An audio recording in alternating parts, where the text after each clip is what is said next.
Bonjour à toutes et bonjour à tous. Alors je vous retrouve pour vous présenter un super jeu qui est, allez, je dirais un de mes jeux préférés et de loin parmi beaucoup de jeux préférés que j'ai. Alors ici dans cette petite pochette, super belle pochette, voilà, se trouve un jeu auto-édité qui vient d'être publié chez un éditeur cette fois-ci.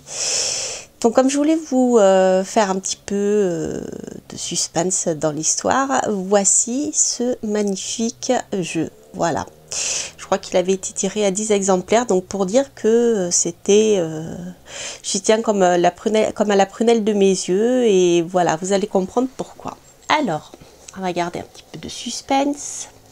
Vous voyez, cette jolie pochette. Je regarde qu'il soit dans le bon sens, parce que je ne veux pas vous dévoiler l'histoire tout de suite.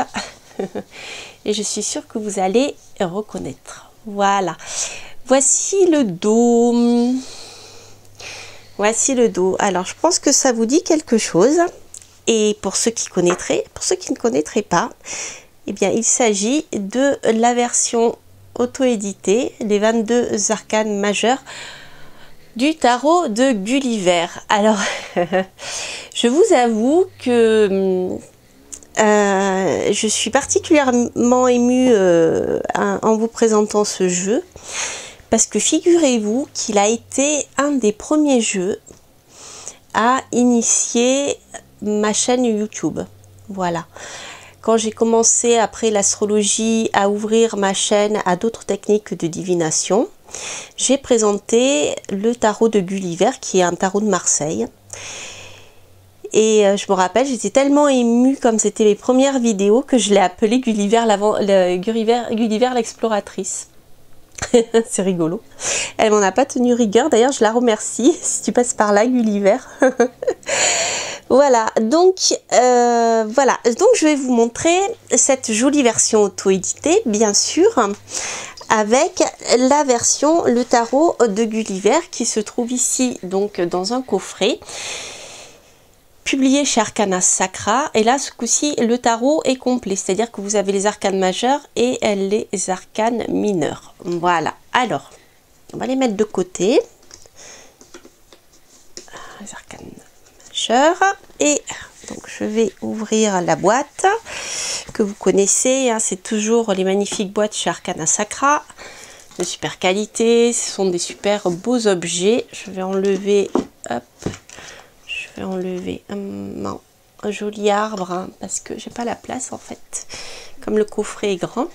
Voilà, avec le livre que voici, le petit ruban pour sortir le jeu. Voilà, et hop, qui est super pratique parce que eh bien c'est toujours délicat, ça glisse. Voilà, et là vous allez voir le dos. Je vais pas encore enlever derrière parce qu'il y a toujours des magnifiques dessins au fond des coffrets. Vous voyez, si c'est pas beau ça, si ce n'est pas un bel objet, c'est un magnifique tarot.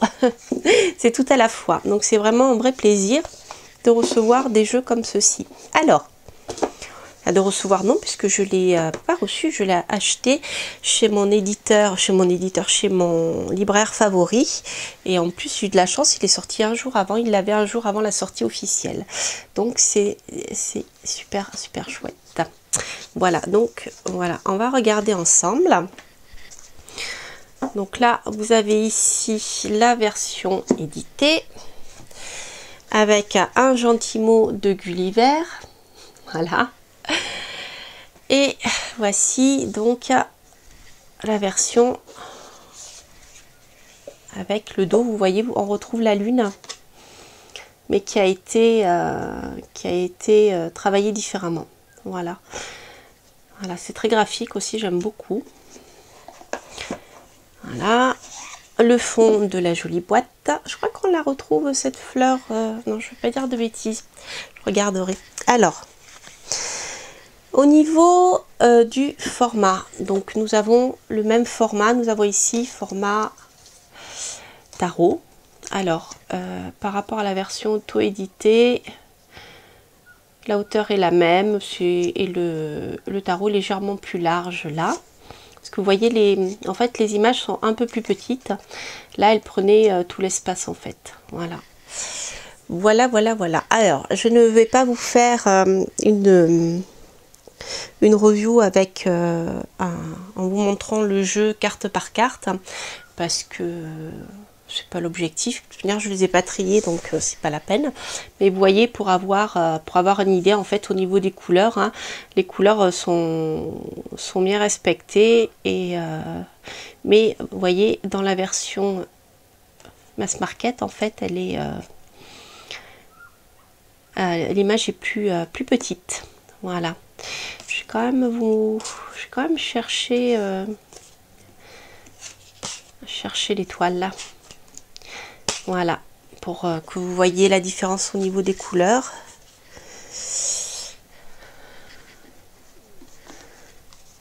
Voilà, comme ça, on se rend mieux compte. Je ne sais pas si vous voyez bien à l'écran.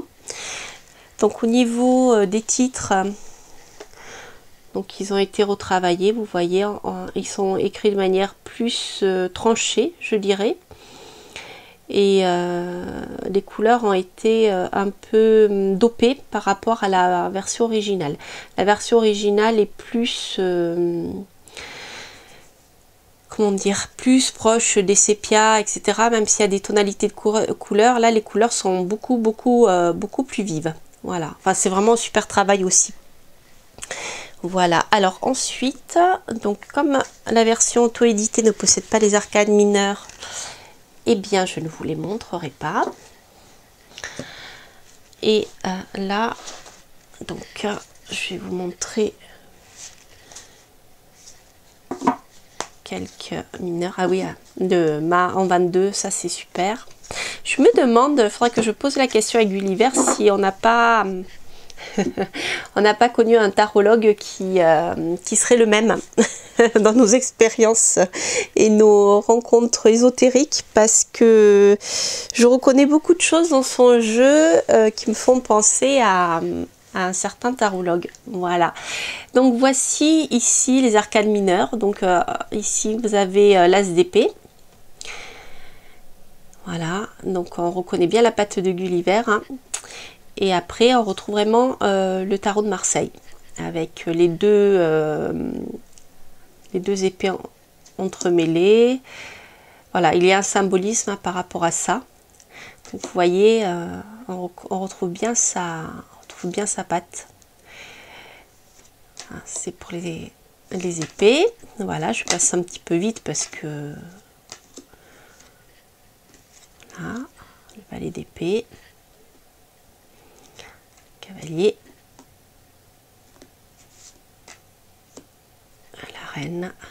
Ils sont vraiment très beaux. Voilà, avec l'as de coupe. Donc là, pour vous donner un peu un aperçu des arcanes mineures. Ensuite, au niveau du livre, je vous montrerai quelques arcanes majeures après, si je vois que la vidéo est pas trop longue. Parce que je sais qu'il y a beaucoup de vidéos qui vont être faites sur ce jeu, donc je ne veux pas...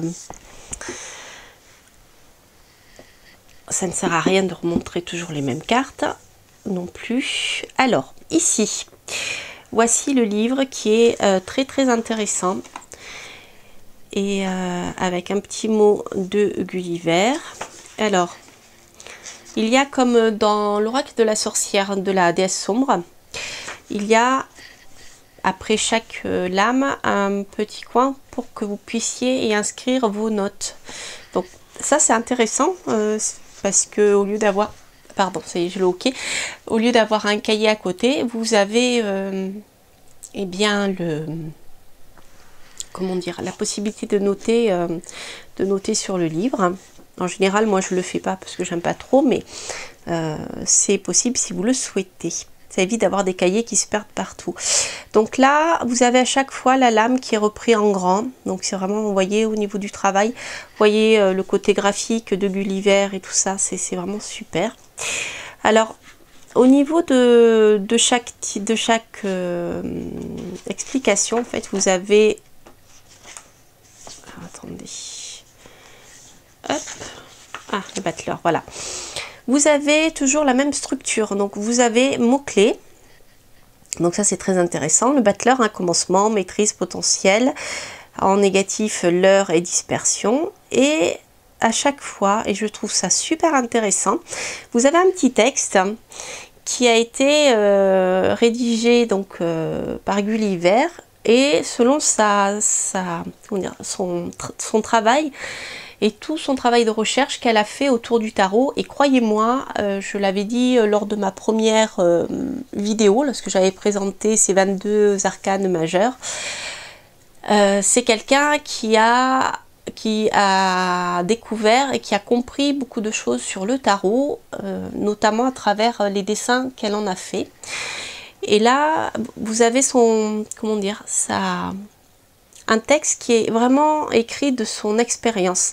Alors, je vais vous lire pour le battleur, comme ça vous verrez. Alors, il était une fois. Un matin, je m'éveillais avec une petite bourse en poche dont je ne connaissais le contenu. En l'étalant devant moi, je remarquai qu'elle renfermait 3 fois rien, presque rien. Tout ce qui permettrait de muer le plomb en or, sans doute. Une plume, un godet, un œuf, un couteau. Ou les jeux du hasard. Épée, bâton, denier, coupe. J'ai tout rangé sous ma ceinture et chaussé mon plus grand sourire et me suis mis en route vers je ne sais où avec je ne sais quoi au cœur. Peut-être la joie d'un papillon, peut-être autre chose. Voilà. Donc je trouve ça très intéressant parce que finalement, ce livre se lit comme un petit roman, comme une histoire en fait, une histoire initiatique. Donc voilà, c'est vraiment un très très beau travail qu'elle a fait. Et ce que j'aime beaucoup aussi, par exemple, c'est au niveau de la citation. Pour chaque carte, vous avez la citation. Et vous avez ici, le papillon préfère se brûler à la torche plutôt que vivre dans les ténèbres. Et c'est Mousslou à Aldin Saadi dans le jardin des fruits. D'accord. Alors, on prendra un autre au hasard. On va prendre un arcane mineur, comme ça on verra. Allez, hop. Les As. Alors, voilà. Ah oui, alors, avant de passer, je voulais vous lire le mât, qui est en 22. Alors, le mât, inconnu, nouveaux horizons, voyage, condeur, liberté, et en négatif, chaos, hardiesse, folie. Il était une fois. Ainsi, je repris mon baluchon, et ce faisant, ma quête inentamée et pris d'une liberté nouvelle infinie. S'offraient à moi les splendeurs de ce monde et les misères encore et encore. S'ouvraient à moi 1000 possibles, sans préférence. Je rentrais en transe. Je suis l'espace et le temps, la matière et l'invisible, je suis le présent, me dis-je, je suis. Au niveau de la citation, un esprit libre brand des libertés, même à l'égard de la liberté. Francis Picabia, donc qui est un artiste. Qui était un artiste avec lequel Picasso a travaillé justement durant la période cubiste, si je ne me trompe pas. Alors, vous avez ensuite ici l'as d'épée. Il me semblait qu'on avait les as en général, voilà. Donc ensuite, elle va aborder les as en général, d'accord, par rapport à la symbolique. Et on retrouve toujours le même esprit, les as. En chemin, j'ai sorti de mon baluchon 4 objets indispensables à ma réflexion. Le soir venu, je les observais longuement avant de m'endormir, méditant sur le sens de chacun, déroulant dans l'espace du dedans leur singulière symbolique. Il s'agissait des as, du commencement de tout, d'une étincelle de vie dans la longue nuit de mon cœur. Dans ces moments solitaires, naissait en moi un souffle nouveau, révélateur de potentiel. Je m'endormais avec cette certitude accrochée au cœur. L'as d'épée. Celui-ci brillait comme une lame longtemps aiguisée. Il n'attendait qu'une chose, être trempé dans le cœur débordant d'une idée nouvelle. À double tranchant, je fixais son éclat argenté, jusqu'à me rendre aveugle, ivre de violence, impétueux, indocile. Prenant ensuite l'objet en main, je sentais mon énergie débordante canalisée par mon action. Ma main se refermant sur le pommeau rassemblait mes idées et je revenais doucement à la réalité du geste potentiel, mesurant son dangerosité. C'est en moi qu'il fallait trancher. Voyez ? Voilà, donc en fait, la manière d'aborder le tarot ici est plutôt initiatique. Donc c'est très intéressant. Là, après, on a l'as de bâton, voilà. Et ensuite, je suppose que, voilà, on a l'histoire des deux, où on retrouve en chemin, j'ai sorti mon baluchon, 4 objets indispensables à ma réflexion, mais fonctionnant par deux. Ça me rappelle les chansons qui reviennent comme ça, qui tournent en boucle, comme les comptines un peu, ou les refrains, vous voyez. C'est très intéressant. C'est vraiment un joli travail d'écriture qu'elle a fait. Et voilà, le 3 de denier, etc., etc., les 8 de bâton, les 10, j'ai sorti mon baluchon, etc. Les cavaliers, c'est pareil. Voilà, les cavaliers, 4 gaillards à cheval qui firent un cercle autour de moi dans différentes positions. Les cavaliers ainsi se faisaient-ils introduire. Je devinais leur fougue en observant leur mise. Tous ou presque semblaient brandir haut les couleurs de leur maison et de leur monture endimanchée. Bombaient fièrement le torse, le poitrail. Cependant, aucun d'entre eux ne semblait spécialement débordé de confiance. D'ailleurs, personne ne me souriait. Enfin, après une courte observation, ils daignèrent se présenter à moi. Et là, hop, voilà, on a l'histoire. Voilà, donc je trouve ça très intéressant. L'idée d'histoire est intéressante.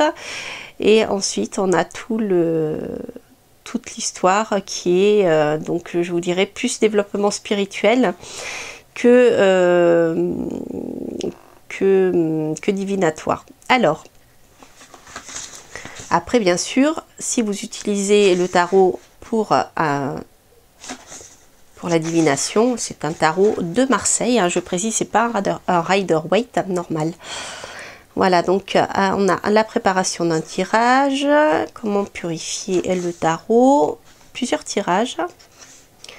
Alors, je vais découvrir avec vous parce qu'en fait, je le découvre avec vous le livre. Alors, les tirages du tarot. Tirage du caillou dans la chaussure, tirage d'une... Elle a beaucoup d'humour, Gulliver, j'aime beaucoup. Et voilà, avec son baluchon, l'histoire de l'initié qui s'en va sur le chemin. Il ne peut qu'avoir un caillou dans la chaussure d'ailleurs. Réfléchissez d'abord à la situation pour laquelle vous souhaitez consulter les cartes sans poser de questions en particulier. Battez ensuite les cartes, puis étalez-les devant vous. Passez votre main gauche au-dessus des cartes et tirez-en une. La carte tirée représente ce détail qui vous encombre et vous empêche d'avancer en paix sur votre chemin. Voilà, donc là vous voyez dans les tirages, on a toujours cette approche qui est développement spirituel. C'est très intéressant. Ensuite, la croisée des chemins en 2 cartes. Le chemin qu'il ne vaudrait mieux pas emprunter et le chemin qui vous conviendrait le mieux. Ensuite, ça c'est sympa pour le choix par exemple, c'est très bien. Le tirage du coin de feu, tirage 2, 3 cartes. Réfléchissez d'abord à la formulation, etc. etc. Chaque carte correspondra à une partie de cette flamme. La première, celle du bas, représente la naissance du feu qui a fait naître la problématique. La seconde représentera ce qui a fait grandir le problème, ce qui l'a nourri et attisé. La troisième représentera la fin de la flamme, celle qui doit mourir afin d'apaiser la situation, ce qu'il faut laisser derrière soi si on ne veut pas se brûler, ce qui doit retourner à la nuit. Et ben voilà, écoutez, c'est vraiment super. C'est vraiment super et c'est un joli travail et une belle réflexion sur le tarot, et avec, je trouve, les tirages proposés, c'est très intéressant d'aller jeter un œil. Alors je vous ferai un tirage mais à part, justement en utilisant ce magnifique tarot de Gulliver avec ces super tirages pour voir un petit peu comment il correspond, parce que je suis quelqu'un qui utilise beaucoup le tarot de manière prédictive, bien sûr avec la partie psychologique aussi, et un peu pour moi, comme ça sur le plan, je dirais, développement spirituel aussi. Mais là, voilà, c'est intéressant, je trouve, sa vision des choses. Donc, je l'essaierai avec grand plaisir. Et puis, je vous ferai bien sûr une petite review. Une petite review, je vais y arriver. un petit tirage, peut-être intemporel. Je verrai, ça peut être sympa avec. Et pour vous présenter le tarot et voir comment, eh bien, l'auteur a eu l'idée de travailler avec. Voilà. Eh bien écoutez, je suis ravie de vous avoir montré ce magnifique tarot de Gulliver, donc aux éditions Arcana Sacra, toujours de super tarot de qualité, ouvrage de qualité. Bien sûr, je vous mets à côté, je ne sais pas s'il lui en reste, je pense plus, mais pour ceux qui souhaiteraient l'acquérir, c'est la version auto-éditée. Donc là, il n'y a que les 22 arcanes majeures, c'est une super qualité de carte. Voilà. Les coins, par contre, sont droits et sont pas arrondis, comme dans les anciens tarots. Et puis, voilà, ici, je vais vous montrer le dos. Vous avez la version, donc, édité par Arcana Sacra. Voilà, bien écoutez chers amis, j'espère que cette petite vidéo vous aura plu. N'hésitez pas à liker, ça me fait plaisir. Mettez des commentaires, j'y répondrai bien sûr avec grand plaisir. Donc comme je le dis, je le répète pour les nouveaux venus, si je ne réponds pas tout de suite, c'est que je n'ai pas vu, puis j'ai pas toujours le temps de répondre quand vous m'écrivez. Des fois ça m'arrive, je suis en train de travailler, je vois passer un message, j'ai le temps d'y répondre, 10 fois pas. Et si jamais plusieurs jours d'affilée vous voyez que je ne réponds pas, c'est que je n'ai plus mes réseaux sociaux et je suis partie travailler à beaucoup de choses dont je vous parlerai plus tard si les projets aboutissent. Et puis je vous souhaite de belles choses pour la suite des événements et je vous dis rendez-vous pour de prochaines aventures. N'hésitez pas à vous abonner. Allez, à bientôt. Bye bye.